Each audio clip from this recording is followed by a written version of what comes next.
Kami, perwakilan dari kelompok 6, ingin mempresentasikan hasil codingan kami.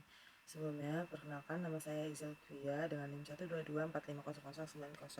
Nah, bagian saya menjelaskan yaitu yang pertama ada visualisasi data menggunakan fungsi plot. Pertama, kita membuat vektor datanya dulu. Di sini saya menggunakan x-nya 1 sampai 10 dan y-nya itu x kuadrat. Lalu kita ingin membagi jendela grafik menjadi 2 baris dan 4 kolom menggunakan par mfrow C2,4. Itu menyatakan bahwa 2 baris dan 4 kolom. Lalu kita loop untuk tipe plot yang berbeda. Dengan tipe ada P, L, B, O, H, S, N. Dengan for I in type plot x, y, tipe I main paste tipe sama dengan I. Nah, setelah kita run, dia akan mendapatkan output seperti ini. Ini P, ini L, ini B, ini O, ini H, ini S, ini N. Nah, selanjutnya kita mau menggunakan package table. Kita panggil dulu library-nya, terus kita membuat dataset dari si trace-nya. Terus kita panggil dari si trace-nya. Karena ini package-nya masih di-download, kita menunggu dulu di download-nya.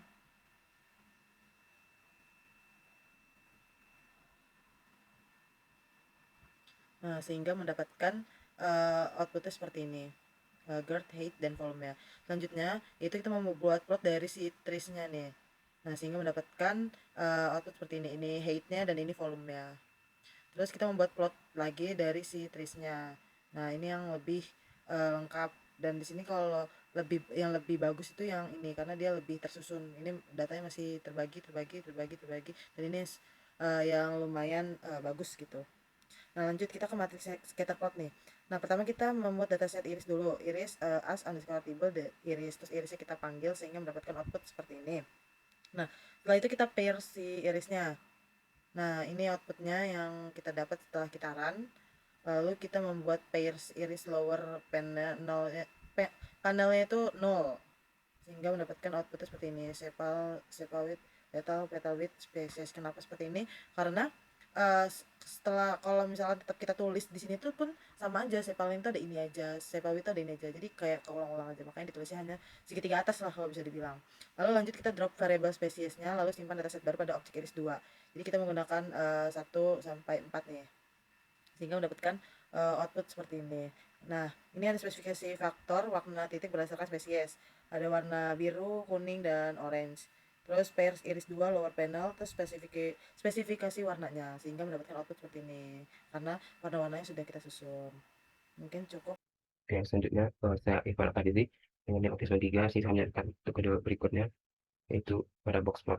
Pada box plot digunakan sebagai untuk menjadi data statistika untuk angka numerik.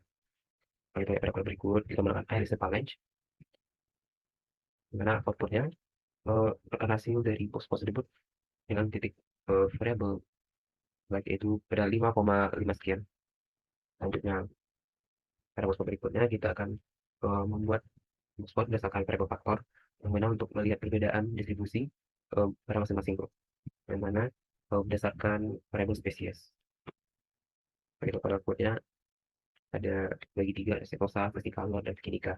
Bikinika juga ada terdapat outlier pada bagian bawahnya. Oke, selanjutnya kita akan membuat dataset sebagai table, yang dimana kita menggunakan dataset dari top group. Kita lihat pada outputnya, di sini ada terdapat len, tab, dan dos. Oke, selanjutnya kita akan mengubah variable dos menjadi vektor. Dimana kita menggunakan top group, dos, s vektor, top group, dos. Dimana kita akan mengubah variable dari dos menjadi vektor. Kita dapat output seperti berikut. Oke, selanjutnya kita akan membuat box plot menggunakan sintaks dan menggunakan multiple group, menggunakan len, subdos, menggunakan data dari top group, dan di sini kita menggunakan pewarnaan sesuai dengan outputnya. Ada OJ 0,5, PC 0,5, OJ1, PC1, OJ2, PC2 sesuai dengan dari variable yang kita ubah tadi. Oke, selanjutnya kita lanjut pada bar plot. Bar plot yaitu sebuah kita akan membandingkan dari antar variabel dari sebuah visualisasi. Pada sini menggunakan kode VEdit, yang mana kita untuk melihat Jadi contoh barcode yang kita gunakan yaitu menggunakan dataset dari VADET. Lalu kita jalankan sintaksnya hingga dapat output ada rural female, urban male, dan urban female. Selanjutnya ada var mevru yang menggunakan kolom 1,2, di mana kita akan masukkan barcode berdasarkan dataset VADET untuk menentukan dari rural male. Ada main A dan juga main B yang berbentuk horizontal. Sesuai dengan outputnya ada main A dan main B. Oke, selanjutnya pada barcode selanjutnya kita pada dataset di edits ini kita menggunakan ruler mail yang mana kita akan mengubah warna outline menjadi steel blue, menggunakan border, dan kita mengubah warna boxnya, dan juga kita akan mengubah nama grup dari A sampai E menggunakan, dan juga kita mengubah orientasi menjadi horizontal.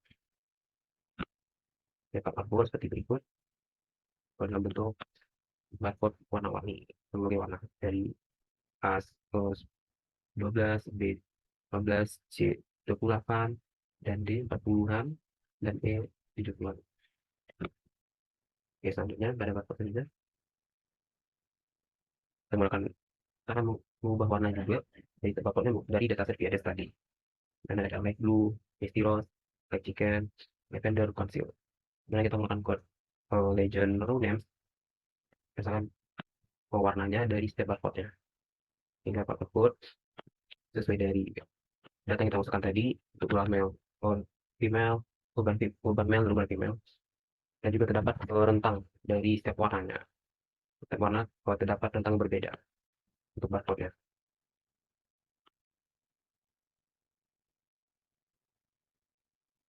Baiklah, saya Dea Mutiarisani akan melanjutkan mengenai line plot. Nah, di sini kita membuat vektor data terlebih dahulu, yaitu di mana di sini kita membuat vektor X, Y, dan Z, di mana vektor X dibuat dengan nilai dari 1 sampai 20, sedangkan vektor Y dan Z itu melibatkan operasi matematika, yaitu perkalian dan kuadrat. Selanjutnya kita membuat line plot X versus Y dengan type garis B, yang mana berupa titik-titik yang dihubungkan dengan garis. Di sini kita membuat menjadi warna biru dan dengan ketebalan garisnya itu 1. Selanjutnya kita menambahkan line plot X versus Z, yang mana ini dengan tipe garis 0 berupa titik-titik yang tidak dihubungkan dengan garis. Nah, di sini dengan warna merah dengan ketebalan garis itu 2. Selanjutnya kita menambahkan legenda dengan plot menunjukkan bahwa garis biru adalah line 1 dan garis merah adalah line 2. Dalam plot ini kita dapat melihat bahwa garis biru memiliki bentuk yang lurus dan meningkat secara linear, sedangkan garis yang merah memiliki bentuk yang melengkung dan meningkat secara kuadrat. Nah, selanjutnya mengenai pie chart. Nah, di mana di sini untuk membuat plot pie chart yang menampilkan distribusi nilai-nilai dalam 3 kategori, ya, yang mana kategorinya itu di sini ada sky, sunny side of pyramid, shady side of pyramid. Nah, di sini kita mulai dengan fungsi par, yang mana di sini digunakan untuk mengatur margin plot dengan nilai marnya itu 0, 1, 0, 1, yang menunjukkan bahwa margin atas dan bawahnya itu 0, sedangkan untuk margin kanan dan kirinya itu 1. Kemudian fungsi pi digunakan untuk membuat plot pie chart dengan argumen 280, 60, dan 20 yang menunjukkan nilai-nilai dalam 3 kategori argumen, yang mana yaitu sky, sunny side of pyramid, dan shady side of pyramid. Nah, selanjutnya ini kita memberi warna ya dengan kode-kode warna ini. Nah, selanjutnya yaitu kita menggunakan argumen init angle, di mana di sini yaitu sama dengan 50 dengan border sama dengan NA, yang mana di sini init angle sama dengan 50 min 50 digunakan untuk mengatur sudut awal plot pie chart, sedangkan border NA digunakan untuk menghilangkan garis batas pada plot. Nah, dengan demikian plot pie chart ini menampilkan distribusi nilai-nilai dalam 3 kategori, yang mana yaitu sky, sunny side of pyramid, dan shady side of pyramid. Nah, dengan warna-warna yang berbeda tanpa garis batas. Nah, seperti tadi margin plot telah diatur yaitu minus 50 dan bordernya NA, maka tidak memiliki garis. Nah, selanjutnya itu mengenai histogram. Nah, di sini kita menghitung kernel density, di mana di sini kita membuat histogram menggunakan data list dan menggunakan kolom height. Nah, di sini kita menggunakan fungsi density yang digunakan untuk menghitung kernel density dari data ketinggian pohon. Nah, yang merupakan satu metode untuk fungsi density ini merupakan satu metode yang digunakan untuk memperkirakan distribusi probabilitas dari data. Nah, hasil perhitungan kernel density disimpan dalam variabel dense. Nah, di sini kita untuk fungsi his ini digunakan untuk membuat histogram dari data ketinggian pohon dengan argumen frac sama dengan false dan dengan color atau warna pink. Nah, eh, di sini dapat dilihat bahwa histogram yang dihasilkan menampilkan distribusi ketinggian pohon dalam bentuk grafik yang lebih intuitif dan mudah dipahami. Sedangkan kernel density yang dihitung dapat digunakan untuk analisis lebih lanjut tentang distribusi data. Nah, selanjutnya ini mengenai kustomisasi parameter grafik, di mana di sini kita menambahkan judul dengan menggunakan fungsi title yang mana digunakan untuk menambahkan judul pada grafik dengan argumen main yang digunakan untuk judul utama grafik dan xlab untuk menunjukkan label sumbu x serta ylab untuk menunjukkan label sumbu y dan sub ini untuk menunjukkan label subtitle. Nah, selanjutnya ini untuk kustomisasi warna font, di mana di sini untuk column-nya itu merah, collab-nya itu blue, subnya itu black. Nah, selanjutnya itu kustomisasi font style. Nah, di mana di sini untuk font main sama dengan 4, font lab sama dengan 4, dan font sub sama dengan 4.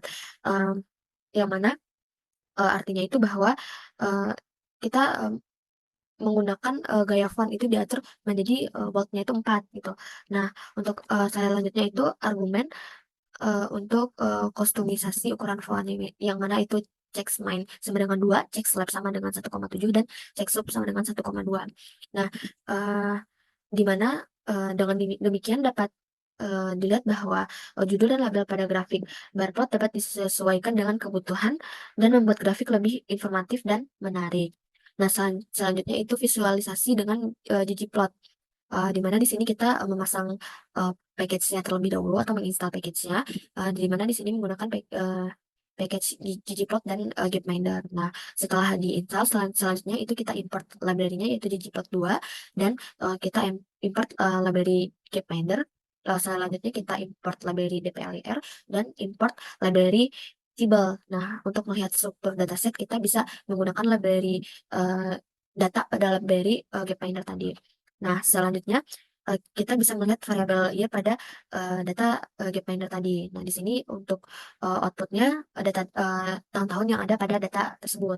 Nah, selanjutnya itu yaitu scatterplot ggplot. Nah, di mana di sini untuk membuat grafik scatterplot kita menggunakan library ggplot 2. Nah, di sini kita ini menampilkan hubungan antara PDB per kapita dan harapan hidup dari dataset Gapminder tadi. Nah, di sini kita menggunakan fungsi ggplot digunakan untuk membuat dataset Gapminder dan menentukan estetika. Di sini kita menggunakan AS dari grafik yang mana itu yaitu PDB per kapita sebagai sumbu X dan harapan hidup sebagai sumbu Y dan benua atau kontinen sebagai warna.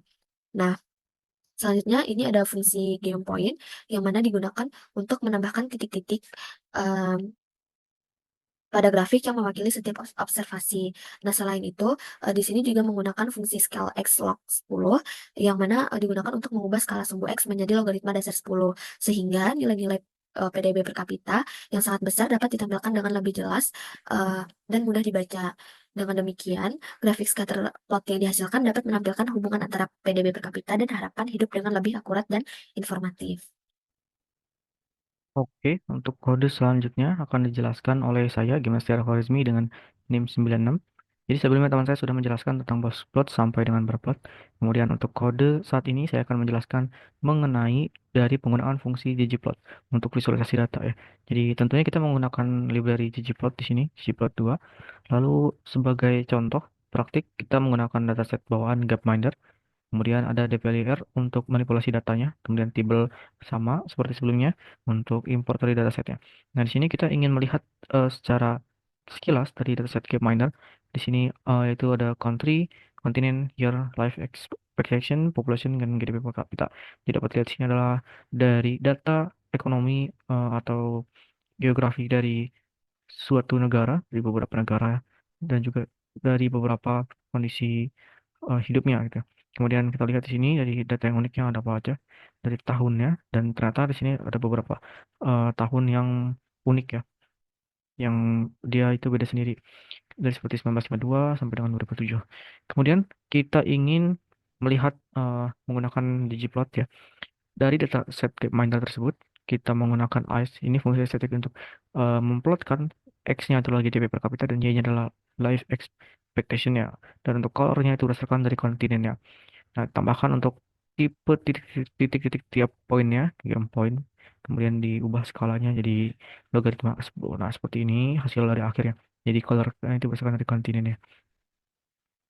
Nah, kemudian kita menggunakan fungsi filter dari dplyr sini. Ini adalah fungsi dplyr ya, untuk filter untuk year-nya hanya 1952 dan 2007 saja. Jadi di sini adalah tanda atau, kemudian di filter lagi untuk kita pilihkan dari ggplotnya dengan X-nya itu adalah kontinen dan Y-nya live exponent ya.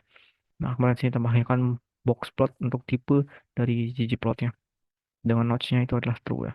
Nah, di sini bisa dilihat ya, ada faktor untuk 1952 dan 2007 doang. Kemudian untuk Gapminder ya, sama menggunakan filter, hanya saja kita ingin melihat apabila hanya kontinen dari Asia yang ditampilkan.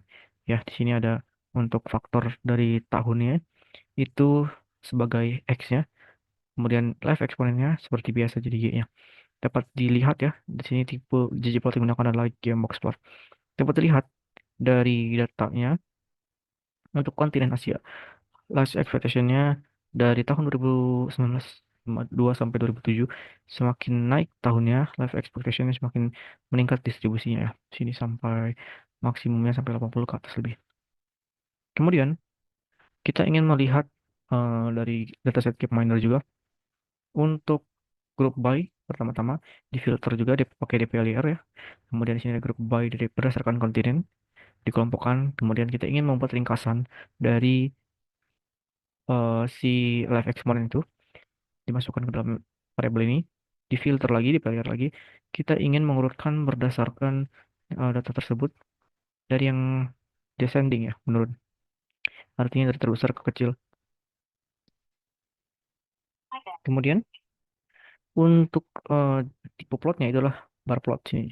Dengan ggplotnya taruh di sini adalah X yang kontinen dan Y-nya adalah yang di atas tadi yang tadi buat untuk summarize. Ya. Nah, ini tipe tipe barnya adalah identity. Nah, hasil dari ggplotnya seperti ini.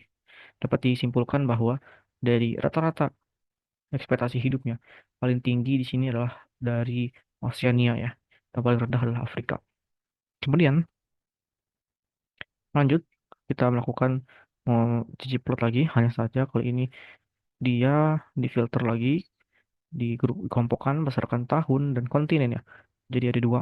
Kemudian diringkas untuk rata-rata ekspektasi yang masih sama menggunakan ggplot year-nya sebagai X dan rata-ratanya sebagai Y.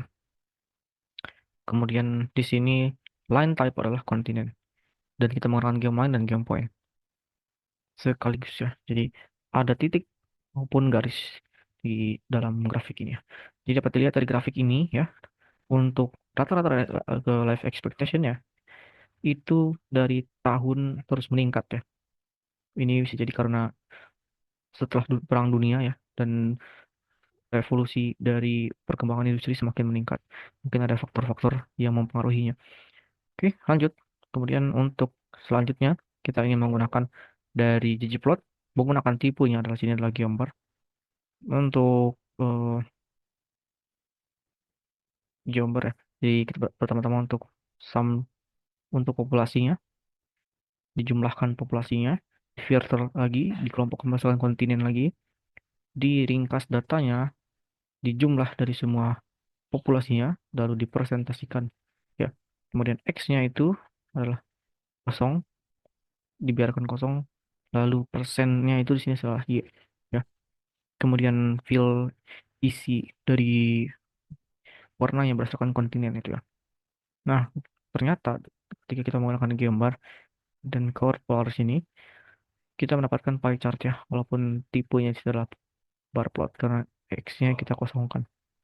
Kemudian kita ingin menggunakan ggplot untuk tipe geom histogram dengan X-nya adalah life expectation.